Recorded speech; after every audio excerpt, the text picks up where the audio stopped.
everyone, Namaste. Welcome to the Cotton Academy, Pune. Okay, the students who are watching might be at college state or might have completed their college. So they are thinking of their future job. Means they want to reach from this step to this step job. So Cotton Academy provides you the ladder from where you can move from this step to here. How?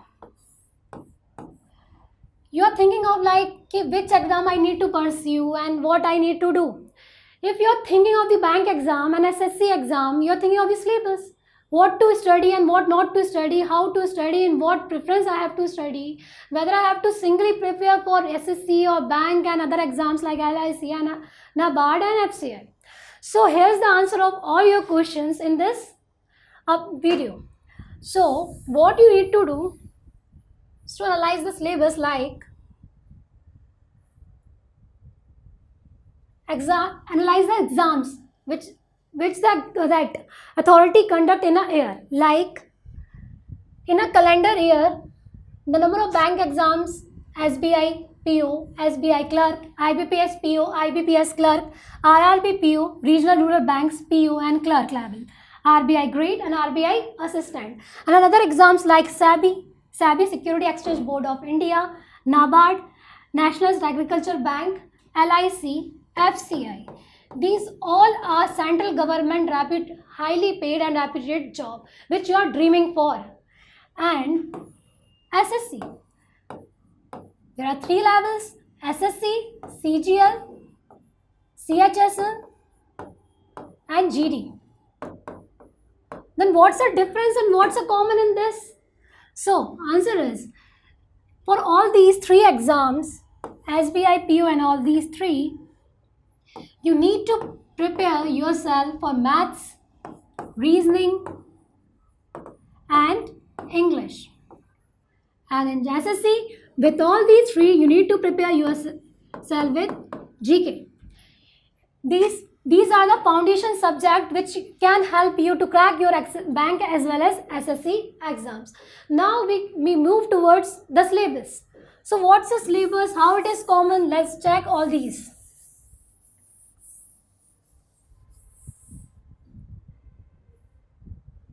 See, phases of exam. One must study the pattern.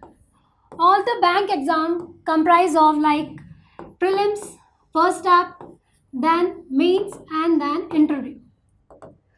If you are at prelims, that means starting, you need to prepare yourself with maths, reasoning and English. In mains, the difference is there. All the 3 exams we have just read in the earlier slide, like SBI, PO and clerk level, RRB, फिर अपना IBPS, PO and clerk level, all the 3 exams have same pattern at the prelims level. But the difference there is in mains. You can see here, for all the prelims exam like SBI, IBPS, RRB, RBI, these all comprise of reasoning, syllabus comprise of aptitude, reasoning and English. The difference is in the second phase, mains examination, like maths, reasoning, English, GA and CA, general awareness and current affairs. And RRB, in mains exam, in RRB there is computer as well as English. And it's in prelims level, it is only maths and reasoning. So means you have to study the computer, English, maths and English. अगर हम देखा जाए तो कितने subject पढ़ना है? Mathematics, reasoning, English and computer for all these umbrella exams. So let's discuss in the depth with all the mathematics and syllabus. Starting with the reasoning. Reasoning में क्या? कौन से लेवल पे कितना? कैसे पढ़ना है हमको? कैसे? ये है बेटा order of preference in the prelims examination. Prelim is the first piece of your examination and puzzle and setting arrangement. This topic comprise the high weightage in your marks. Like अगर 35 क्वेश्चन आ रहे हैं तो आप assume कर सकते हो कि आपके 5 से 8 क्वेश्चन या यूँ कहें 10 क्वेश्चन तक भी देखे जा सकते हैं अपने कहाँ पर, पजल एंड सिटिंग अरेंजमेंट से ही। तो ये एलिफेंटाइन टॉपिक्स हैं, टाइम लगता है, एक्सपर्टाइज लेने में टाइम लगता है, लेकिन एक बार हो गए तो सारा रोड क्लियर है। फिर अपना आ जाता है alphabet test, alpha numeric series, coding decoding, inequality, syllogism, blood relation, direction distance, ये वाला अपना कोर्स ऑफ एक्शन, मतलब आपकी सिचुएशन में आपको डाल दिया जाएगा, फिर आपसे पूछा गया आप क्या करोगे। ये हमसे क्वेश्चन पूछे जाते हैं, ये हम अपनी मेंटल एबिलिटी से, प्योर मेंटल एबिलिटी से भी सॉल्व कर सकते हैं। तो ये सेट है, मतलब आपने थोड़ी सी मेहनत कर ली तो आपका रीजनिंग का रोड मैप तो क्लियर हो जाएगा। फिर अपन आ जाते हैं अपने मेंस लेवल पे। मेंस लेवल कुछ और अलग से कुछ ज़्यादा ऐड नहीं करता है। क्या होता है कि प्रीलिम्स के सारे टॉपिक्स ही मेंस में आते हैं, लेकिन अपन ने देखा कि वो सेकंड स्टेज है। सेकंड स्टेज मतलब आप डिफिकल्टी लेवल तो थोड़ा ज़्यादा हाई एज्यूम करते ही हैं। फिर अपने जो डिफरेंट टॉपिक्स आ जाते हैं जो मेंस में अलग होते हैं, वो है अपने data sufficiency question. Data sufficiency is neither separate topic. आपको सारी, अगर ये चीज़ आपने सारे ऊपर के टॉपिक्स के ऊपर एक्सपर्टाइज हासिल कर ली तो आपको कुछ डाटा दे देंगे, उसमें पूछेंगे कि हम क्या आंसर तक पहुंच सकते हैं। ये वाले क्वेश्चंस होते हैं। फिर मशीनरी इनपुट एक टोटली डिफरेंट टॉपिक है, इसमें आपको मेहनत लगेगी, वो भी एक्स्ट्रा वाली थोड़ी सी, वो भी लॉजिकल रीजनिंग। ये 3 टॉपिक होते हैं जो हमको प्रीलिम्स और मेंस में अलग होते हैं। हमको इसके लिए 3 टॉपिक्स को अलग से तैयार करना पड़ता है मेंस लेवल पर। तो आप देखेंगे कि हम पूरे रीजनिंग सब्जेक्ट को 3 पार्ट्स में डिवाइड कर देते हैं, जो कि हमारे होते हैं पजल, सेटिंग अरेंजमेंट, एलिफेंटाइन टॉपिक्स, फिर मिसलेनियस टॉपिक्स, जिसमें फिर अपना आ जाता है ये थर्ड वाला पार्ट मेंस का, जो मेंस एग्जाम में आता है। अगर ये 3 प्रेफरेंस में भी आप कर सकते हैं। पहले आपने ये किया, फिर अपना मिसलेनियस वाला पार्ट खत्म कर सकते हैं, फिर ये हो जाए तो अपन इस वाले लेवल पर आ सकते हैं। ये अपनी हो गई रीजनिंग की बात। फिर अपन आ जाते हैं अपन कॉन्ट्स वाले पार्ट पर। उसमें क्या, कॉन्ट्स मतलब मैथ्स को भी आप 3 पार्ट्स में डिवाइड कर सकते हो। आपकी स्पीड मैथ्स, अर्थमेटिक और DI डाटा एनालिसिस। इसको कैसे समझें, कैसा ऑर्डर प्रेफरेंस, किसको हम ज़्यादा वेटेज दें, कैसे पढ़ें, तो आप पिरामिड अज्यूम कर लो। जैसे कि आपका बेस, आप बेस अपना कर रहे हो, बेस है आपका just speed maths. Speed maths में क्या, simplification, approximation, series and data equation. अगर आपने ये 4 टॉपिक कर लिए तो मैथ्स का बेस क्लियर हो गया। फिर अपन आगे पढ़ेंगे। बेस क्लियर मतलब थोड़ा सा आप अज्यूम कर सकते हो कि आप 50% एक्सपर्टाइज पर आ गए हो, और ऐसा होता भी है कि अगर 35 क्वेश्चंस आते हैं तो आप अज्यूम कर, मतलब एक्सपेक्ट कर सकते हो कि आपके 10 से 12 क्वेश्चन यहीं पर आ जाएंगे। सिर्फ 4 चैप्टर से 12 क्वेश्चन आना मतलब इट्स वर्थ थ्रू। आप इसमें ज़्यादा टाइम देखिए, इस पर एक्सपर्टाइज अपन लेके आगे बढ़ सकते हैं। फिर अपन आ जाते हैं अपने अर्थमेटिक वाले पार्ट पर। अर्थमेटिक पार्ट वाला मतलब सिंपल कैलकुलेशन वाला पार्ट, ये होता है हमारा सेकंड पे। इसमें हमको देखना पड़ता है रेशियो एंड प्रपोर्शन, ये बहुत इंपॉर्टेंट टॉपिक है, and percentage. These 2 chapters are the base of the whole arithmetic part. अगर आपने ये टॉपिक कर लिए तो आपका profit and loss, simple interest, compound interest, average, ये आप बहुत क्लियर हो जाएगा। और रेशियो प्रपोर्शन से एज तो डायरेक्टली क्लियर होता ही होता है। मिक्सचर एलिगेशन से परसेंटेज अगर क्लियर है तो मिक्सचर एलिगेशन अपने आप बहुत जल्दी हमको समझ में आ जाता है। फिर टाइम एंड वर्क, ये ऐसे वाले क्वेश्चन होते हैं कि जैसे कि 1 man 2 women do a same set of work, how same work can be done by 5 men 6 women। This kind of question time and work में आते हैं। तो टाइम एंड वर्क है इजी, बस एक बार कॉन्सेप्ट समझो और आगे अपना हो जाता है।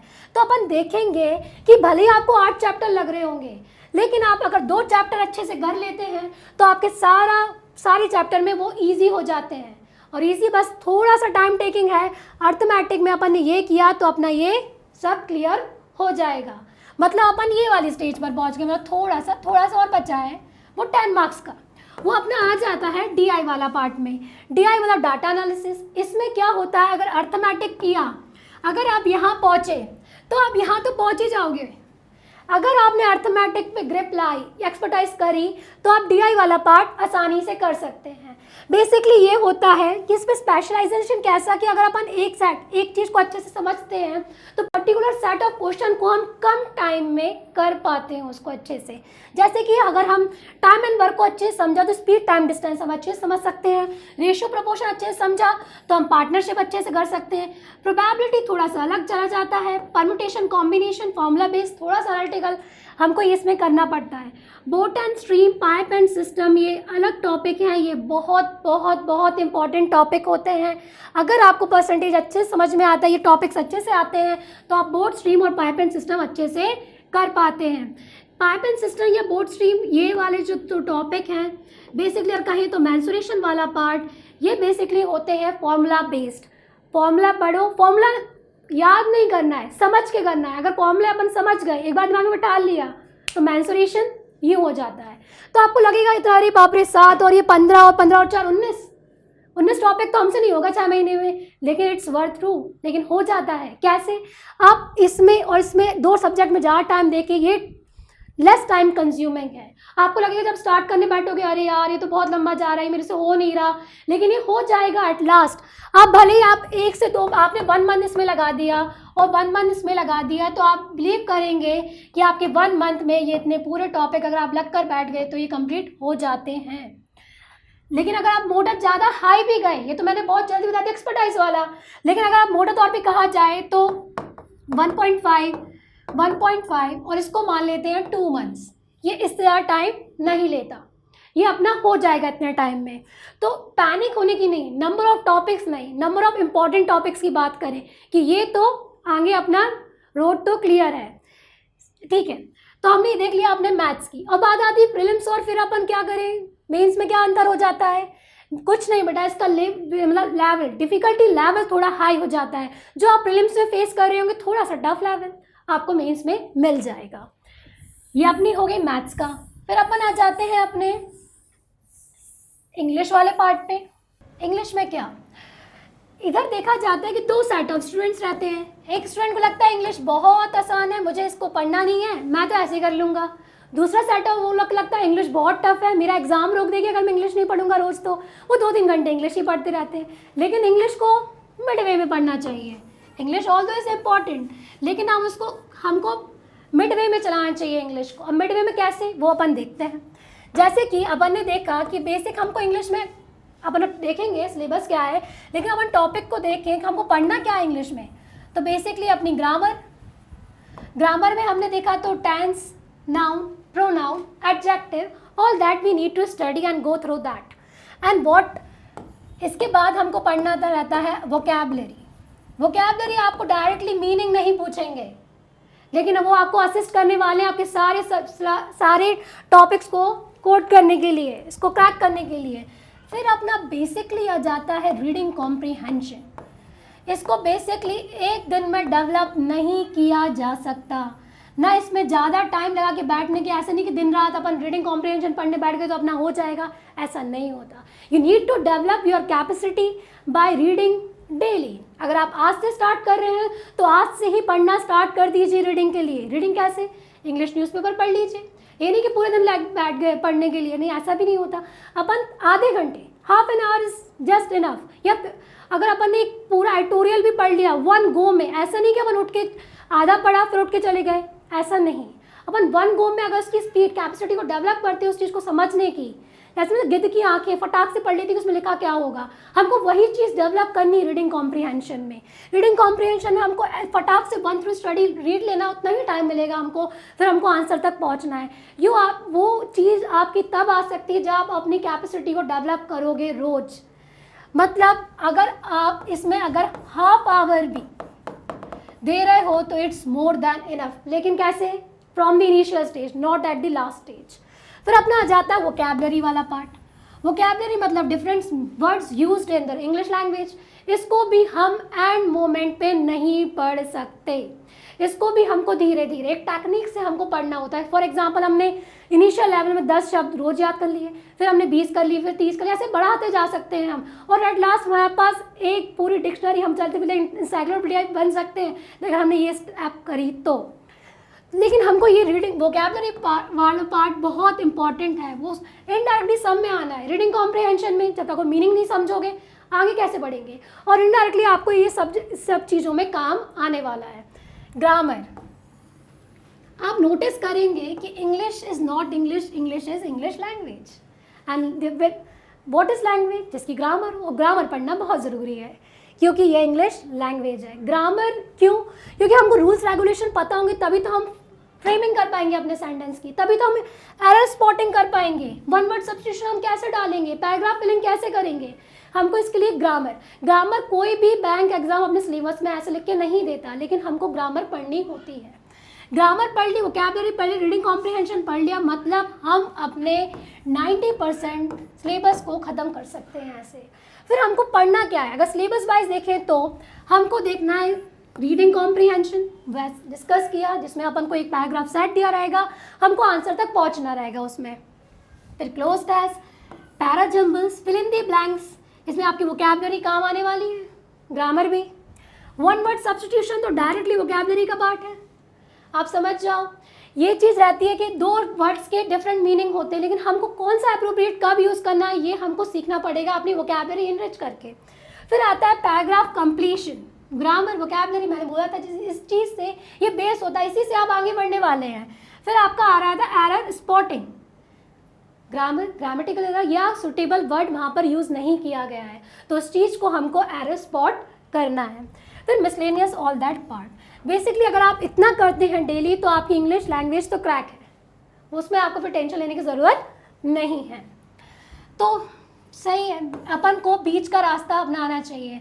इससे क्या होगा, आपका एंड मोमेंट पे पैनिक भी नहीं होगा और आप इस पे ईज थ्रू होते जाओगे। फिर अपन देखते हैं, ये तो अपनी हो गई प्रीलिम्स की बात, जो प्रीलिम्स में सारे एग्जाम SBI, IBPS, RRB में कॉमन था। फिर अपन आ जाते हैं अपने जनरल अवेयरनेस वाले पार्ट पर। जनरल अवेयरनेस पार्ट में हमको बैंकिंग डोमेन के लिए क्या करना पड़ता है? बेसिकली हमको पढ़ना पड़ता है करंट अफेयर्स। वही इंग्लिश जैसा हाल है, एट मोमेंट आपको लगता है कि हम करंट अफेयर्स लास्ट में बैठ के पढ़ लेंगे, ऐसा नहीं होता।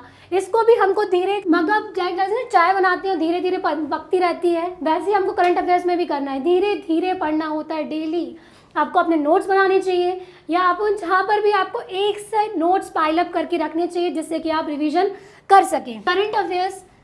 फिर अपना आ जाता है बैंकिंग एंड फाइनेंशियल अवेयरनेस, इसको बोला जाता है CA एंड BA। इसमें आपको दोनों में एक्सपर्टाइज, BA में भी और CA में भी एक्सपर्टाइज करनी ही पड़ती है। बैंकिंग और फाइनेंशियल अवेयरनेस में मतलब आपको बैंकिंग हिस्ट्री, उसके ट्रेंड्स, उसकी ऑर्गेनाइजेशन, ट्रेंड्स, हिस्ट्री, सब के बारे में पढ़ना होगा। ये होती है बैंकिंग GK वाला पार्ट। और स्टैटिक GK इसमें बेसिकली नहीं आती, लेकिन अगर करंट अफेयर से वो रिलेटेड है तो वो आ जाती है, लेकिन उसमें पैनिक होने की ज़रूरत नहीं है। If you are preparing your current affairs, you are preparing your whole GK part. And आपको लेकिन इस पे ध्यान देना पड़ेगा, GA वाले पार्ट में आपको अपनी बैंकिंग टर्म्स में आपको बहुत ज़्यादा ध्यान देना पड़ेगा। बैंकिंग ट्रेंड्स, उसकी ऑर्गेनाइजेशन, उसकी हिस्ट्री, ये सब के बारे में हमको थॉरो नॉलेज होनी चाहिए। फिर अपना पार्ट आ जाता है स्टैटिक GK। बेसिकली अपन ने बोला था कि +3+1 का कॉन्सेप्ट चलता है। 1 क्या अलग है, जो SSC में 3 अपन कर लिया और अपन ने GK वाला पार्ट करा, तो अपनी SSC के हम सारे एग्जाम दे सकते हैं, जैसे कि CHSL, CG, CGL and GD वाला पार्ट। GK में हमको क्या देखना पड़ता है स्टैटिक GK में, वो है हमारा polity, history, economics, geography and all that. हमको ये वाला पार्ट अपना कवर करना पड़ेगा। बेसिकली SSC के लिए GK वाला पार्ट कवर करना पड़ेगा। तो I think not is clear कि आपको एक जो फाउंडेशन सब्जेक्ट है, जैसे कि अब हमारा कौन सा हो गया, maths, English, reasoning, computer and GK वाला पार्ट, ये फाउंडेशन अगर आप अपने कोर्स को कंप्लीट करते हैं, सिलेबस को कंप्लीट कर सकते हैं, तो आप अम्ब्रेला एग्जाम्स के लिए रेडी हो जाते हैं। अब इस चीज़ में कौटिल्य अकेडमी आपकी हेल्प करता है। इंटेंसिव क्लास विद, जैसे कि हमारी ब्रांचेस है पुणे में Hadapsar and Navipet, provides morning and evening batch. And what our specialty is, I told you from the first stage we will take you to the final step, जिससे कि आप अपना ड्रीम को पूरा कर पाएँ. So how we aid you? By providing the classroom session, intensive classroom with the corresponding doubt sessions and specialized faculties for the every subjects, and we can test to evaluate your study, used to evaluate how you are performing, how what you get or not. Then there is a facility of computer lab that you can use. So this the facilities we are providing at our academy. सबसे बड़ी बात तो classroom session बेटा. अगर अपन देखते हैं classroom में 1-to-1 doubt clearance session होता है जिसमें आप अपने डाउट ऑन स्पॉट पूछ सकते हैं. वो आपका 5 days वर्किंग क्लास होती है और वीकेंड्स में आपका रिवीजन होता है.